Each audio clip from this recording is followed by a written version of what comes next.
Hey, what's up, guys? So, I want to apologize for being back in this boring desk place. I'd like to get out more and more out in the field with these Facebook Lives, but today was kind of a crazy day. Didn't have very good reception at one of the places I wanted to go live at a 4 unit in DC. So I figured we'd just kind of recap it a little bit here today. So, couple things that I want to just do some shout outs. So shout out real quick to Branton Hess, one of our I guess our RECN founder and one of our RECN Stories members. Check out his podcast on Bigger Pockets. If you don't know what Bigger Pockets is and you're interested in real estate investing, definitely watch that. Really just shows interviews and examples of like real life investors and what they're doing. Everything from people that have just a couple units to people that syndicate gigantic deals to anything in between. So if you want to know more about our 11 units that we kind of briefly talk about in our Facebook Lives and stuff like that, he goes into a little bit more depth there. And if people want to see a little bit more, feel free to ask us about it, and I'm sure one of us will talk about it in our Facebook Lives. Second shout out was to actually a client I had closing today, Fritz Ritter, who's been a part of the RECN community for a while. So just wanted to go through his deal real quick because I think it's pretty interesting for those people that are looking for a house hack, which, to define it a little bit, that would be like living in a house and either renting out other rooms or renting out other units if you buy like a multi-unit. So Fritz, we had this off-market lead from some commercial agents that I know that I'll get every once in a while in the DC area, and so it was something that wasn't listed on the MLS that they tossed over to me to check out, and Fritz ended up checking out and was willing to take the leap. So was a $440,000 house or not house, but it was a multi-unit right on Main Street, Laurel, which was really cool, and had 3 units in it, so a commercial space and then 3 residential units, 2 1-bedrooms and 1 2-bedroom. And although there were a lot of hurdles and challenges, now Fritz is in it. His mortgages is somewhere around $3,000, $3,200, and just from the other units he's bringing in $3,400. So that just goes to show you he's living for free, and he's making like $200 a month, at like a global level. So really interesting. So if anybody's interested in stuff like that, hit me up. That's who I work with a lot of my clients.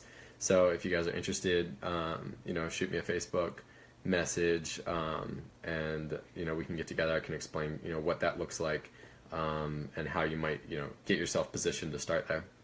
So that being said, got a little bit of some questions and stuff on last time when we were talking about the goals that I was setting. So I wanted to, number one, give you guys a little bit of a snapshot into like what the next level of my goal setting is, and then also talk through a couple of the ones that people had posted. So again, if anybody wants to post their goals on there, at the end of this I'll talk a little bit more about the 3-month sprint and kind of what the plan is for that.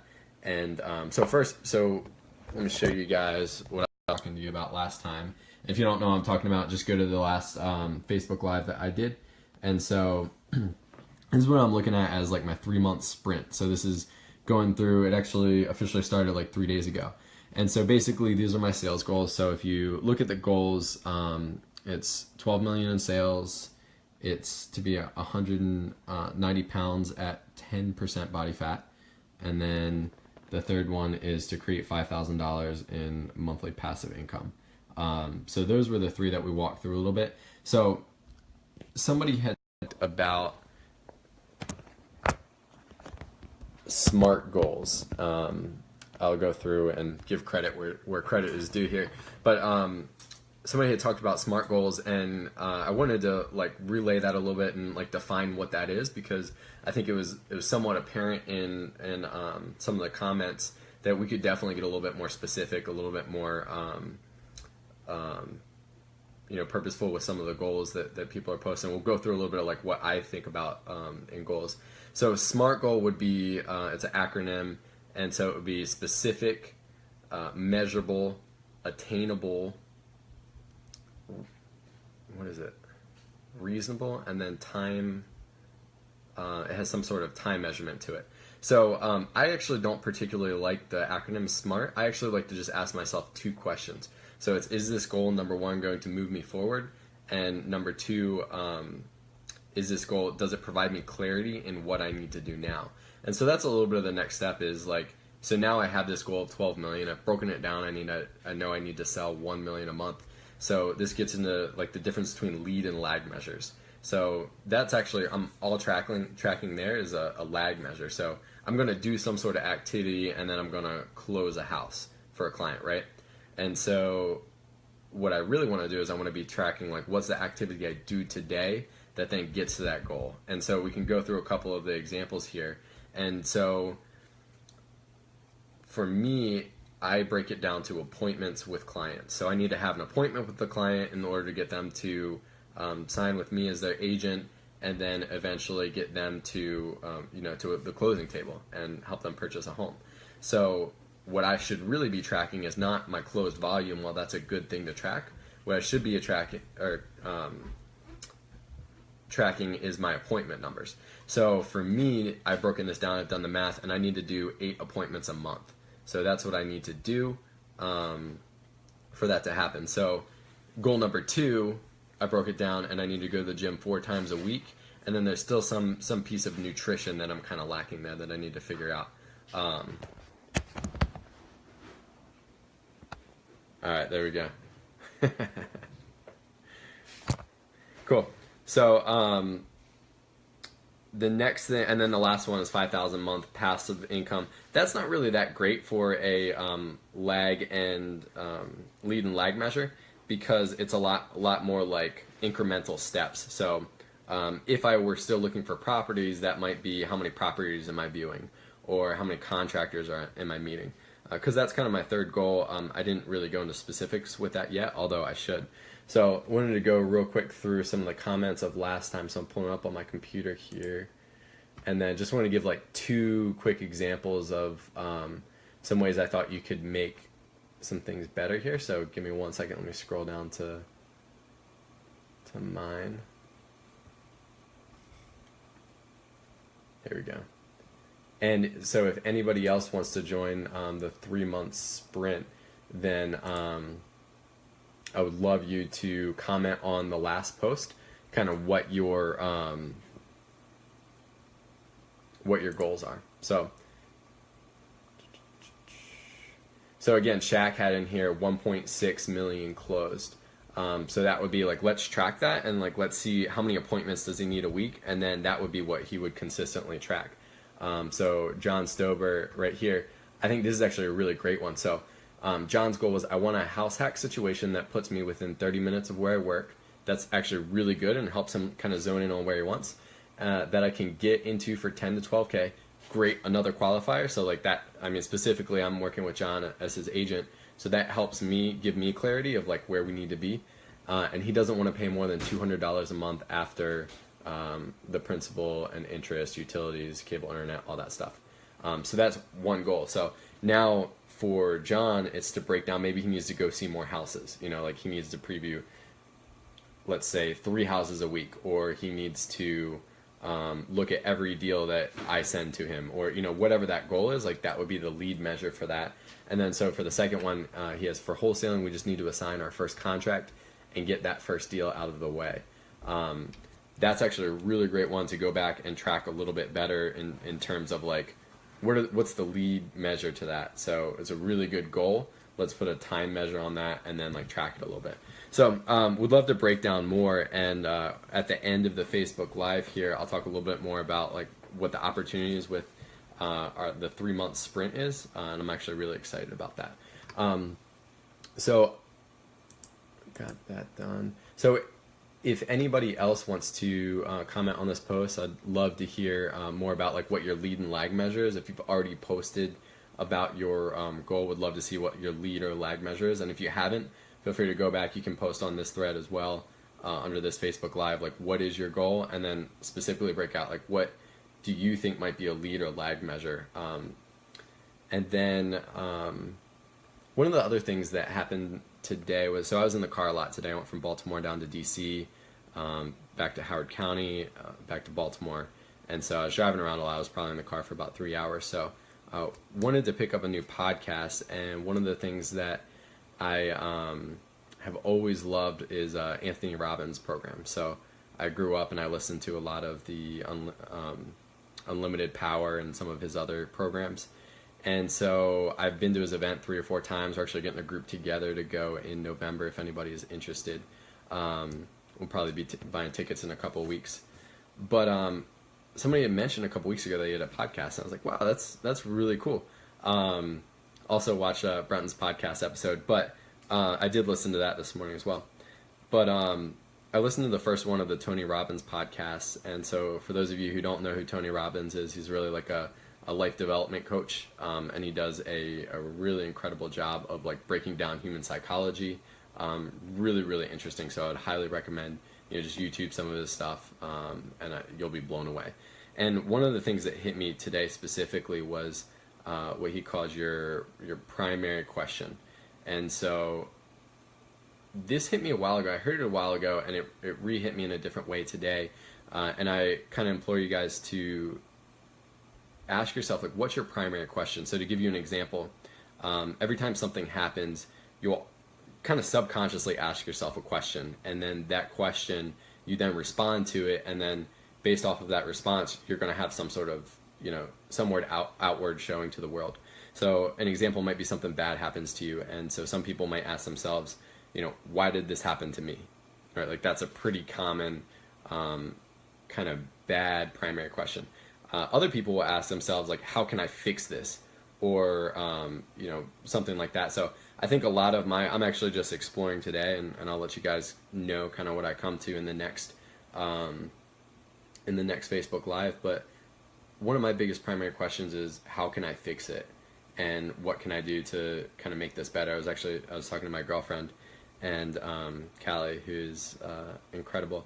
And she's actually got a Post-it note on her computer of her kind of primary question, and it's, how can I take this to the next level? And like that shines through in her work, and you kind of know when you're talking to somebody like that. So I would love to hear you, like, if you guys sat and thought on that for a minute of like, what's a primary question you ask yourself? Like when you roll out of bed, like, are you excited? Like, are you excited for the day? Like your primary question is like, what do I get to do today? Or is it like, why do I have to get out of bed? And we all have like good days and bad days of that, but I'd love to hear you guys post in the comments here, like, what is your primary question, do you think? Or like, what do you want your primary question to be?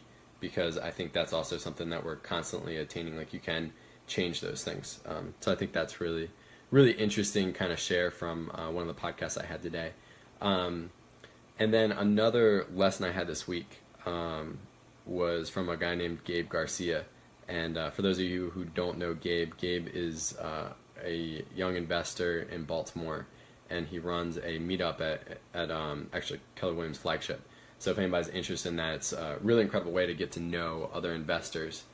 And Gabe is he's constantly connecting people, and it's something that I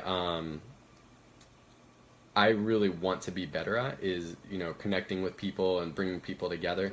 And Gabe is really incredible at that. So he reached out to a couple of us earlier this week and got together just like a little happy hour, and we got together, got to meet some new guys, and he's constantly connecting with people. So even after we met up, we talked about a couple of things that we're looking for, and he connected us with somebody. We didn't ask for it, but he just knew that we were looking for something like that.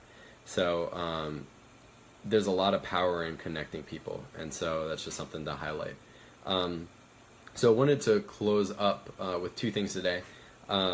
We talked a lot about goals last time and a little bit this time, and there's something about putting accountability to those goals that is really powerful.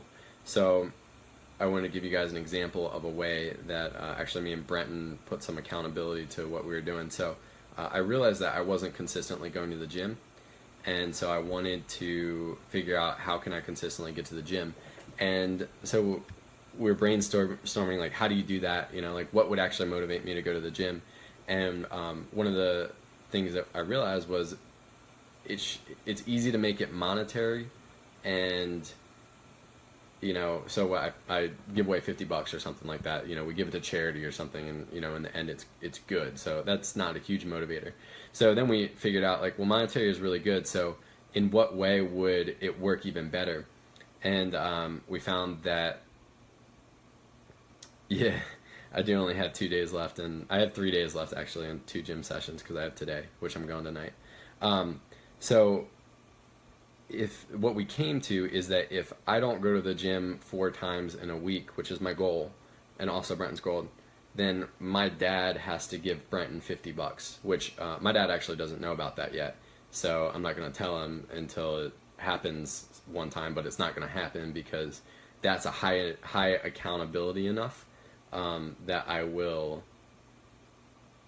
do that. And so that would be very painful for me to go to my dad and say, hey, can you write a check for $50 to Brenton because I didn't go to the gym this week? Because then he's immediately gonna be like, why didn't you go to the gym? Like, why do I have to pay for this? And he will do it because it's an agreement that I made, but then it's very painful for me to do that. Same thing with Brenton. His mother has to pay me $50, which, Wendy, if you're watching this, or Dad, if you're watching this, surprise. So motivate us to go to the gym. So if Brenton doesn't go to the gym 4 times in a week, then his mom has to pay me $50. So really interesting way to tie accountability into it. So that's something really interesting to do. So that being said, I want to close up with something talking about the 3-month sprint that I realized this week as I was thinking about it. So I do have an extremely busy life, and I realized that what I wanted to do with the 3-month sprint and the community wasn't really coming together. And I actually realized that this is an opportunity that I had for somebody else. So what we'd like to do is get together a call once a week at some point during the week that we could talk about the 3-month sprint and where people are, talk about goals if people are struggling with it a little bit, put together either a half an hour or an hour call that people could hop on, hop off, and just hear a little bit of inspiration, both from other people's goal setting and kind of where they are with that, and also from being able to take somebody's, where somebody might be struggling and kind of tweak that a little bit. So it's an opportunity for somebody in the RECN community here to put it together. So I commit to being able to show up to it and to be able to lead the call, but I need somebody to kind of schedule it and remind people and get people on board. So if anybody's interested in that, shoot me a direct message, comment on this post. Either of those 2 ways would be a great way to do it. But I think it would be a great opportunity for somebody to both put some accountability in their life and to be able to help others put accountability and goals into their life. So anybody that's interested in a 3-month sprint and really making the best out of the next 3 months, shoot me a Facebook message and we can talk about that. So that's pretty much all I had for today. So just kind of in short, going through a little bit, if people are interested in kind of a house hack situation, shoot me a message. Would love to give you some examples of different clients I've had and kind of the success that they've experienced, and what to look for in a house hack. A little bit of my experiencing. That was actually my first investment. To go out and check out Brenton's podcast episode on Bigger Pockets. 3, with your goals, now that if you've set one, take it to the next level and look at the lead measure. So take a look at what is my lead measure in order to get that goal done and start tracking that. For post your primary question, like take a kind of deep dive and figure out what is your primary question or what do you want it to be, and comment on this thread with that. Would love to hear what people's questions are. Again, I will follow up with a comment about mine, especially as this kind of next couple of days go through and it's something that I'm thinking about. It may evolve a little bit. And then lastly, if anybody's interested in the 3-month sprint, again, just comment on one of the posts that I've had about what your goal is for the end of that 3 months, and then we will put together some sort of call with somebody that'll step up and help to schedule those times and coordinate that, and we'll talk through people's different 3-month sprint plans. So that's pretty much it. That's all I got for you guys. So go enjoy your Friday night. If you're watching this after Friday night, then enjoy the day or the night or whatever's following whatever you're doing. And looking forward to hearing everybody's engagement. Thanks.